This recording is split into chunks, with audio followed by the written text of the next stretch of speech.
Isang umaga pinuntahan nina Ima Izumi at Naruko si Onoda sa bahay nito para yayain na magbisikleta, ngunit bigla itong napag-alitan ng kanyang ina dahil sa paglilihim umano ni Onoda. Nagulat si Onoda at sinabing maraming beses niya nang ipinaliwanag ang tungkol doon. Gayunpaman, nagpatuloy pa rin ito sa pagsesermon kaya mabuti na lang at naroon sina Ima Izumi at Naruko na siyang tumulong sa pagpapaliwanag sa matanda. Ipinakita rin ni Naruko ang isang magazine kung saan naroon ang litrato ni Onoda, nakuha sa naganap na Inter-High.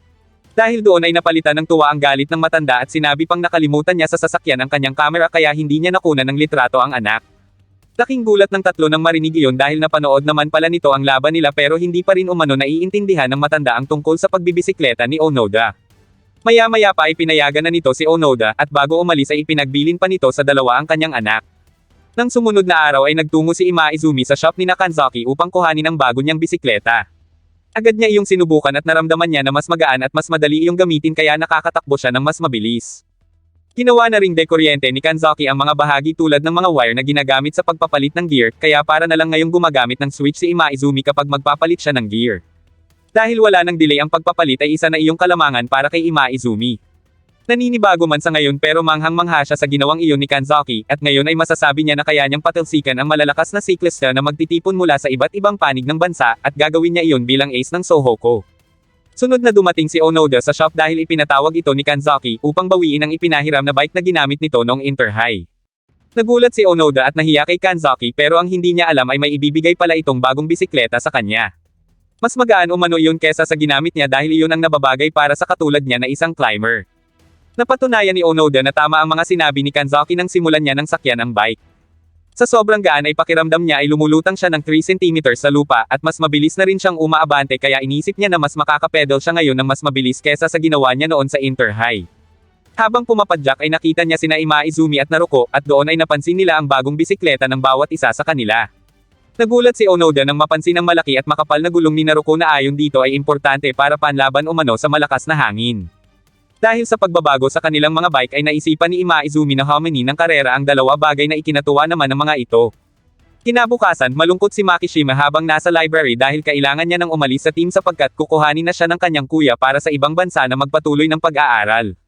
Mabilis na nakarating sa ibang miyembro ang tungkol doon at lahat sila ay hindi makapaniwala sa biglaang balita. Ngunit dahil hindi sumabay kina Naruko si Onoda sa pag-insayo ay hindi nito alam ang tungkol doon. Pagkatapos mag-practice ay nakasalubong ni Onoda si Makishima at binati pa niya ng bagong bike ng bata. Tinuruan niya rin ito ng teknik at pagkatapos ay niyayang umakyat sa Menegiyama. Nung una ay tumanggi si Onoda dahil galing na umano siya doon pero hindi pa man nakakalayo ay nagbago kaagad ang isip nito dahil may kakaiba umano siyang naramdaman. Masaya silang pumadyak ng magkasabay hanggang sa abutin na sila ng takip silim at habang nagpapahinga ay nagkwentuhan muna sila. Nang sumunod na araw ay nagpasalamat si Kinjo sa mga first at second year at pagkatapos ay ipinasa na nito kay Teshima ang pagiging bagong kapitan ng Sohoko Racing Club at si Aoyagi naman ang naging assistant captain. Bilang bagong kapitan ay nagsalita si Teshima sa harap ng kanilang team tungkol sa layunin nila na manalo muli sa susunod na Inter-High. Pagkatapos yun ay nagpractice na sila sa pamamagitan ng isang karera. Sinubukang basahin ni Ima Izumi ang estratehiyang gagawin ni Teshima pero kabaligtaran sa inaasahan ni Ima Izumi ang ginawa ng dalawa kaya tuluyan silang naungusan ng mga ito. Dahil doon ay sinubukan nilang makahabol pero mas lalo pang binilisan ng mga iyon. Para kay Kinjo, mas gumaling pa ang dalawa dahil hindi tumigil ang mga iyon sa pagpapractice kahit na hindi sila nakasali sa Inter-High. Sa huli, ang mga second year ang nanalo sa kanilang karera kaya sinabi ni Teshima kina Ima Izumi at Naruko na kailangan nilang maging mas malakas pa. Samantala, nag-alala naman si Tadakoro sa napag-iwanang si Onoda na noong mga oras na iyon ay napahinto na lang sa daan habang sinasabi sa sarili na hindi siya maaring maging mahina. Nang sumunod na araw habang naiisip ni Onoda si Makishima ay naramdaman niya na parang muli siya yung tinapik sa likod tulad ng lagi nitong ginagawa, kaya pumasok sa isip niya ang laging paalala niyon sa kanya na mas palakasin pa nila ang Sohoko. Hanggang sa pagpapractice ay iyon pa rin ang nasa isip nito kaya umarangkada siya para alalayan ang team ngunit biglang gumiwang ang gulong niya na siyang naging dahilan ng pagtilapon niya sa daan. Agad siyang tinulungan ni Teshima at tinanong kung naninibago pa ba siya sa kanyang bisikleta dahil mula nang gamitin niya iyon ay madalas siyang matamba. Kinumpirma yun ni Onoda pero hindi kumbinsido si Teshima na iyon nga ang dahilan, kaya habang nagpapatuloy sa pagbibisikleta ang iba ay kinausap siya nito at tinanong kung dahil ba yun sa pag-alis ni Makishima. Pinaalalahanan din siya nito na delikadong mag-practice habang wala sa wisyo kaya dapat umano silang mag-ingat at ngayong wala na si Makishima ay si Onoda na lang ang climber ng Sohoko. Pagkatapos ay nagpatuloy na sila sa pagpapractice pero napansin ni Teshima na hindi makahabol si Onoda kaya pinauna na nito ang iba at hinintay niya si Onoda. Tinawag ni Teshima ang nakatungo na si Onoda kaya nataranta ito bigla sa pag-aakalang pagagalitan siya ng kapitan, pero sa halip ay sinabi ni Teshima na bagalan muna nila at doon ay kinausap niya ito. Nang mga oras na iyon ay nasa airport na si Makishima at bago ito sumakay sa eroplano ay nakausap muna nito si Tudo mula sa telepono.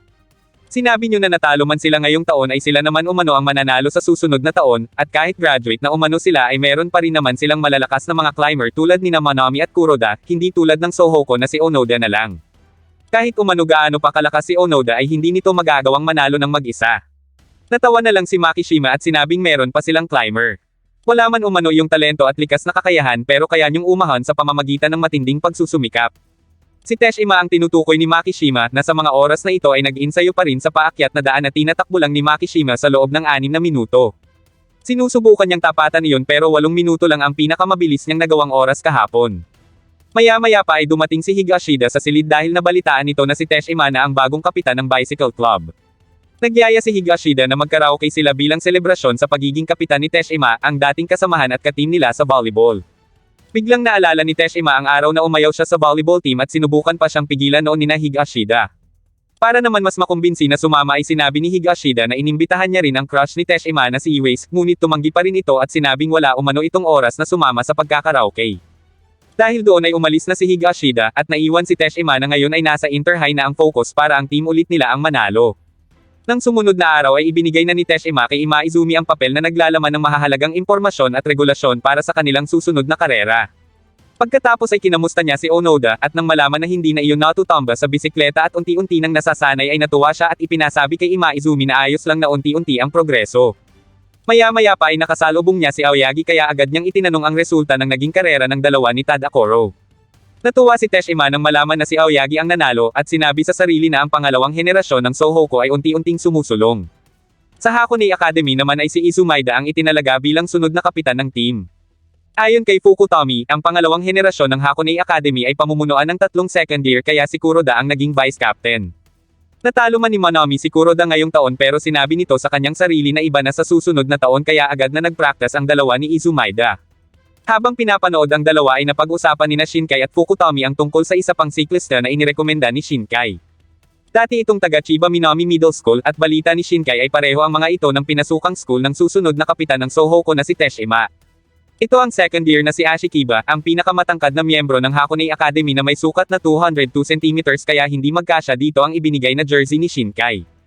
Tinanong nila si Ashikiba tungkol kay Teshima pero ang tanging nasabi lang nito ay magaling umano iyon sa karaoke.